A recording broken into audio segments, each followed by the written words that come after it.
આપણને રસ્તો મળતો નથી. આપણે એક કામ કરીએ, આ જંગલમાં રાત વાસો કરીએ, અહીંયા જ રાત રોકાઈ જઈએ. સવારે જ્યારે સૂર્યોદય થાય ત્યારે આપણે રસ્તો શોધીશું. એટલે સાત્યકીએ સામે એવું કહ્યું કે કૃષ્ણ, આપની વાત તો સાચી છે, પણ આ જંગલની અંદર બ્રહ્મ રાક્ષસનો ભય છે અને એ બ્રહ્મ રાક્ષસ માણસોને મારી નાખે છે. આપણે ત્રણેય આજે જંગલમાં બહુ જ ભટક્યા છીએ, થાક્યા છીએ. રાત્રે આપણે સૂઈ જઈએ અને પેલો બ્રહ્મ રાક્ષસ અહીંયા આવે તો? કૃષ્ણ કે આપણે એમનું સમાધાન કરીએ. આપણે એક કામ કરીએ ને, 3 વ્યક્તિ છીએ, રાતના 3 ભાગ કરી દઈએ. એક વ્યક્તિ જાગે અને બાકીની 2 વ્યક્તિ સૂવે. જે વ્યક્તિ જાગે એ વ્યક્તિ ધ્યાન રાખે, બાકીની 2 વ્યક્તિ આરામ કરતી હોય. પેલો બ્રહ્મ રાક્ષસ આવે તો એ બ્રહ્મ રાક્ષસ સાથે જે વ્યક્તિ જાગતી હોય એમણે લડાઈ કરવાની, એમને બાકીની 2 વ્યક્તિનું રક્ષણ કરવાનું. આ નક્કી થયું. રાતના 3 ટુકડા થયા. સૌથી પહેલો જાગવાનો વારો સાત્યકીનો હતો. સાત્યકી જાગતો હતો અને બરાબર એ જ વખતે બ્રહ્મ રાક્ષસ આવ્યો. કૃષ્ણ બલરામ સૂતા છે, સાત્યકી જાગે છે. એટલે નક્કી થયા પ્રમાણે આ સાત્યકી જોડે લડાઈ કરવાનો વારો, એ પેલા બ્રહ્મ રાક્ષસ જોડે લડાઈ કરવાનો વારો એ સાત્યકીનો હતો. સાત્યકીએ લડાઈ ચાલુ કરી. બંને એકબીજાને મારે, એકબીજાને વાગે. સાત્યકીને વાગે એટલે સાત્યકી દર્દની ચીસ પાડે. એનું પરિણામ એ આવે કે પેલો બ્રહ્મ રાક્ષસ જેવડો હોય એના કરતા એના કદમાં વધારો થાય. આ બાજુ સાત્યકી ચીસ પાડે ને પેલી બાજુ બ્રહ્મ રાક્ષસનું કદ વધે. અને કદ વધે એટલે ત્યાર પછી આવનારા મુક્કાની તાકાત પણ વધે. આપણે કોકને એક મુક્કો મારીએ અને ખલી કોકને એક મુક્કો મારે તો એ બંને વચ્ચે બહુ મોટો તફાવત. કારણ કે વ્યક્તિનું કદ વધે એ મુક્કાની તાકાત વધે. સાત્યકીને વાગે એટલે દર્દની ચીસ પાડે અને એ દર્દની ચીસ પાડે એટલે પેલાનું કદ વધે. સાત્યકીનો સમય પૂરો થયો. એમણે પેલા બ્રહ્મ રાક્ષસને કહ્યું, ભાઈ થોભ, લડવા વાળો હવે બીજો આપું, મારો સમય પૂરો થયો ભાઈ. એમણે બલરામને જગાડ્યા અને બલરામને કહ્યું કે મહેમાન આવી ગયા છે, હવે તમે સંભાળો. બલરામનો વારો આવ્યો ત્યારે સાત્યકીએ રાડો પાડી પાડીને પેલાનું કદ ઘણું મોટું કરી દીધું હતું. પછી સાત્યકી અને બલરામ, પેલા બ્રહ્મ રાક્ષસ અને બલરામ, એ બંને વચ્ચેની લડાઈ શરૂ થઈ.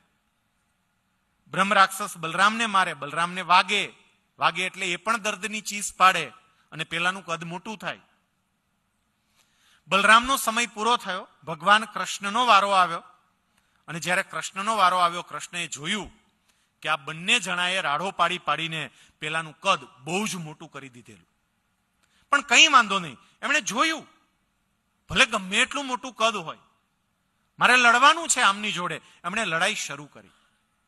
લડાઈ શરૂ કરી પણ સ્ટ્રેટેજી બદલાવી. પેલો બ્રહ્મ રાક્ષસ કૃષ્ણને મારે અને મારે એટલે કૃષ્ણને વાગે, પણ વાગે એટલે દર્દની ચીસ પાડવાને બદલે એ બ્રહ્મ રાક્ષસ સામે જોઈ અને ખડખડાટ હસે. વાગે તોય હસે. અને એનું પરિણામ એ આવ્યું કે પેલા બ્રહ્મ રાક્ષસનું કદ ઘટવા માંડ્યું. કૃષ્ણને ચાન્સ મળે ત્યારે પેલાને બરોબરનો ઠબઠબાવે અને સામે મારે, વાગે એટલે સામે જોઈને દાંત કાઢે, દાંત કાઢે એટલે કદ નાનું થાય. તે મહાભારતની અંદર વેદવ્યાસજી આ લખે છે કે કૃષ્ણએ હસી હસીને બ્રહ્મ રાક્ષસનું કદ બહુ ઓછા સમયમાં નાની પૂતળી જેટલું કરી દીધું અને પછી પોતાના ઉપવસ્ત્રમાં બાંધીને તો સૂઈ ગયા પાછા. સવાર પડી, પેલા બંનેને તો હાડકા દુખતા હતા એટલે સવારે ઉઠીને સીધું જ કે ઓલો ગયો ક્યાં? એટલે કૃષ્ણ કે આર્યો હોય જ નહીં. કૃષ્ણે પેલી પૂતળીને બહાર કાઢી, બતાવી, પછી એની ગરદન મરડી અને એને મારી નાખી. સવારે સૂર્યોદય થયો, રસ્તો શોધ્યો, મળ્યો અને એ લોકો જંગલની બહાર આવ્યા. આ નાની એવી ઘટના પ્રોએક્ટિવ કઈ રીતે બનવું એ સુંદર રીતે સમજાવે છે. વેદવ્યાસજી આ કરેલી વાતો એ માત્ર વાર્તા નથી, એના દ્વારા ખૂબ સરસ મજાનો સંદેશો આપણને સૌને આપે છે કે કોઈ પણ પ્રકારનો નાનો મોટો ધંધો લઈને બેઠા હોય તો એમાં પ્રશ્નો પડકારો અને સમસ્યાઓ રૂપી બ્રહ્મ રાક્ષસ આવે આવે અને આવે જ. પણ એ પ્રશ્નો, એ પડકારો, એ સમસ્યાઓ એની સામે જો તમે રડતા રહ્યા ને તો એ સમસ્યાઓ મોટી મોટી મોટી મોટી થતી જશે અને તમારું ગળું દબાઈ દેશે. પણ એ જ સમસ્યાઓ, એ જ પડકારો, એ જ પ્રશ્નો એની સામે જો હસતા રહ્યા તો એ સમસ્યા નાની નાની થતી જશે અને એક સમય એવો આવશે કે તમે એનું ગળું દબાવી શકશો. બી પ્રોએક્ટિવ. સરકારે જીએસટી નાખ્યો તો નાખ્યો, રાડારાડી કરવાની ના હોય, નાખ્યો. જુઓ, નિરખો અને પછી યોગ્ય રીતે એનો રિસ્પોન્સ આપો. આ પહેલી આદત કેળવાય એ વ્યક્તિ હંમેશા સફળ બિઝનેસમેન બને. જે બીજી આદત કેળવવાની સ્ટીફન કોવી વાત કરે છે એ બીજી આદત, begin with and in mind. કોઈ પણ બાબતની શરૂઆત હંમેશા અંત સાથે કરો. અંત જુઓ પેલા અને પછી શરૂઆત કરો. શું જોઈએ છે એ ગોલ ક્લિયર કટ હોવો જોઈએ અને પછી શરૂઆત થાય. ગગજીભાઈએ જોયું 2026માં મારે આ જોઈએ છે અને પછી એની એ રીતે શરૂઆત થાય. શું જોઈએ છે પેલા નક્કી કરો. એમને માત્ર અને માત્ર દેખાદેખીથી નહીં, બિઝનેસ એમ ના થાય. આખું નક્કી કરવું પડે. કેટલાક લોકો શરૂ કરે તમે જુઓ, અને એમાંય ખાસ કરીને આપણા પાટીદાર ભાઈઓની અંદર આવું ઘણી જગ્યાએ જોવા મળે કે લાધાભાઈ આ કર્યું ને લાધાભાઈ છે ને 2 વર્ષમાં 4 બંગડીવાળી ગાડીમાં ફરતા થઈ ગયા. એટલે માધોઈ ગોતવા માંડે કે આપણે આવો ધંધો કરો. લાધાએ કર્યો ને લાધાની 4 બંગડીવાળી ગાડી આવી એટલે માધોઈ કરે. શું જોઈએ છે, ક્યાં પહોંચવું છે, કોઈ પ્લાનિંગ નહીં. જે વ્યક્તિ અંત નક્કી કરી અને શરૂઆત કરે છે એ વ્યક્તિ હંમેશા સફળ થાય છે. અને એવા કેટલાય ઉદાહરણો તમને જોવા મળશે. સાહેબ, એનું સૌથી મોટામાં મોટું ઉદાહરણ સરદાર વલ્લભભાઈ પટેલ. જ્યારે બ્રિટિશરોએ ભારત અને પાકિસ્તાનના ભાગલાને મંજૂરી આપી, ભારત અને પાકિસ્તાન 2 અલગ દેશ એની રચના થવાની હતી અને ત્યારે 562 રજવાડાઓએ કોની સાથે જોડાવું એના માટે લેપ્સ ઓફ પેરામાઉન્સીની જોગવાઈ કરવામાં આવી. જેમણે પાકિસ્તાન સાથે જોડાવવું હોય એ પાકિસ્તાન સાથે જોડાય, જેને ભારત સાથે જોડાવવું હોય એ ભારત સાથે જોડાય, અને જેને કોઈ સાથે ના જોડાવવું હોય એ અલગ રાષ્ટ્ર તરીકે, અલગ દેશ તરીકે પોતાનું સ્વતંત્ર અસ્તિત્વ ચાલુ રાખે. જરા કલ્પના કરો, એ વખતે સરદાર પટેલે આ 562 રજવાડાઓને ભારત સાથે જોડવાનો સંકલ્પ ન કર્યો હોત તો આજે કેવી પરિસ્થિતિ હોત, જરા વિચાર તો કરો. હું આજે રાજકોટથી પ્રવચન કરવા માટે અહીંયા અમદાવાદ આવ્યો. જો સરદાર સાહેબે આ કામ ના કર્યું હોત ને તો રાજકોટથી અમદાવાદ પહોંચતા પહોંચતા મારે હારે 15 પાસપોર્ટ રાખવા પડે, જુદા જુદા. કેટલાય રજવાડાઓ આવ્યા વચ્ચે, બધા જુદા જુદા પાસપોર્ટ માંગે. ભાઈ લીમડીની હદ પૂરી, હાલો હવે વઢવાણ ચાલુ થયું, વઢવાણનો લાવો પાસપોર્ટ. કેટલા પાસપોર્ટ સાથે આટા મારવા પડે. અમારા કાઠિયાવાડમાં 222 તો હતા ખાલી કાઠિયાવાડમાં. લોર્ડ માઉન્ટ બેટન સરદાર પટેલને પ્રશ્ન પૂછે છે, મિસ્ટર પટેલ, સફરજનના ઝાડ ઉપર 562 સફરજન છે, તમારા ટોપલામાં કેટલા લેશો? અને એ વખતે સરદાર વલ્લભભાઈ પટેલનો જવાબ હતો કે 562 પૂરેપૂરા મારા ટોપલામાં લઈશ.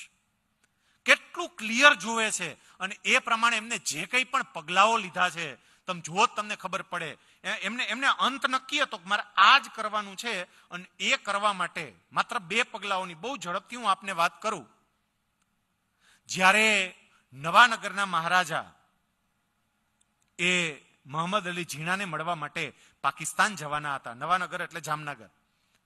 જામ સાહેબ મહારાજા રણજીતસિંહજી, જ્યારે આ સમાચાર મળ્યા, સરદાર સાહેબે એ વખતે તરત વિચાર કર્યો કે જો એ એમને મળવા માટે જશે તો માત્ર ને માત્ર ખાલી નવાનગર એકનો નહીં, ઘણા રજવાડાઓનો પ્રશ્ન થશે.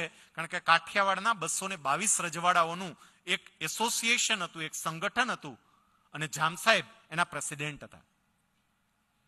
સરદાર સાહેબે તરત જ સેનાની અંદર રહેલા હિંમતસિંહજીને બોલાવ્યા અને એમને કહ્યું કે હિંમતસિંહજી, તમે જામ સાહેબના કઝિન બ્રધર થાવ છો. હું તમને જવાબદારી સોંપું છું, ગમે એમ કરો મારી મુલાકાત એમની જોડે કરાવો, ગમે એમ જે થાય તે. મારે એમને મળવું છે, મળવા માટે લાવો. મારે જે તમને વાત કેવી છે સમજજો, પેલો એન્ડ અંત, પણ શરૂઆત કેવી રીતે થાય તે. ગમે એમ કરો, મારે એમને મળવું છે, મળવા માટે લાવો, મારી મુલાકાત ગોઠવો. અને જો આજે ગોઠવાઈ શકાય એમ હોય તો કાલ ગોઠવવી નથી, તાત્કાલિકપણે. હિંમતસિંહજીએ કહ્યું કે કોઈ વાંધો નહીં, તો હું એમની મુલાકાત આપની જોડે ગોઠવી દઈશ. પછી સરદાર સાહેબ એમને એવું કહે છે, પણ એમને એકલાને મારે નથી મળવું. કોઈક વ્યક્તિ એવી હશે કે જે વ્યક્તિનો પ્રભાવ દિગ્વિજયસિંહ પર હોય. કોક તો એવું હશે, એની વાત દિગ્વિજયસિંહ ક્યારેય ટાળી ના શકે. એવી વ્યક્તિને પણ સાથે રાખવી છે. એ સાથે આવે બહુ જરૂરી છે. એ સાથે લઈને મને મળવા માટે આવે. અને એવી વ્યક્તિ કોણ હોય એ અંગત તરીકે તમને ખબર હોય કે કોઈક એવી વ્યક્તિ હશે કે જે વ્યક્તિની વાત જામ સાહેબ ક્યારેય ના ટાળી શકતા હોય. આવી કોઈ વ્યક્તિ ખરી? અને એ વખતે હિંમતસિંહજી સેજ હસ્યા. સરદાર સાહેબે પૂછ્યું, કેમ હસ્યા? એ કે સરદાર સાહેબ, એવી વ્યક્તિ તો એકમાત્ર ભાભી સાહેબ છે, ગુલાબ કુંવરબા. એની વાત ક્યારેય જામ સાહેબ ટાળતા નથી. જો કે આ તો યુનિવર્સલ ટ્રુથ છે, વૈશ્વિક સત્ય. એની વાત ક્યારેય ના ટાળે. સરદાર સાહેબે કહ્યું મારે એમને મળવું છે. સરદાર સાહેબની દિગ્વિજયસિંહજી અને ગુલાબ કુંવરબા સાથે મીટિંગ ગોઠવાઈ. 1 કલાક સુધી એ મીટિંગ ચાલી હતી. પણ 1 કલાકની મીટિંગ પૂરી થયા પછી જ્યારે દિગ્વિજયસિંહજી એ મીટિંગમાંથી બહાર આવ્યા, ભોજનના ટેબલ ઉપર બેઠા હતા અને 1 કલાક વાતો થઈ. એને શું વાતો કરી હશે એ ભગવાન જાણે, કારણ કે ક્યાંય એ વાતો લખાયેલી નથી. પણ જ્યારે બહાર નીકળ્યા ને ત્યારે જામ સાહેબે જાહેર કર્યું કે નવાનગરને પણ અમે ભારત સાથે સંમિલિત કરીએ છીએ. કેટલું વિચારીને એ કામ કરતા હતા. નાની નાની બાબત. જ્યારે આપણે આઝાદ થયા ને, બહુ ઓછા લોકોને ખબર કે 15મી ઓગસ્ટ આખો દેશ આઝાદીનો જશ્ન મનાવતો હતો. પણ એ વખતે સરદાર સાહેબ એ રેડક્લિફ રિપોર્ટની રાહ જોઈને બેઠા હતા. રેડક્લિફ રિપોર્ટ એટલે ભારત અને પાકિસ્તાનની બોર્ડર નક્કી થવાની હતી. રેડક્લિફની આગેવાની નીચે આખી એક કમિટી બનાવી હતી અને એ કમિટીનો રિપોર્ટ 15મી ઓગસ્ટે ડિક્લેર થવાનો હતો. સરદાર સાહેબ વારે વારે મેનનને પૂછે, મેનન રિપોર્ટ આવ્યો? મેનન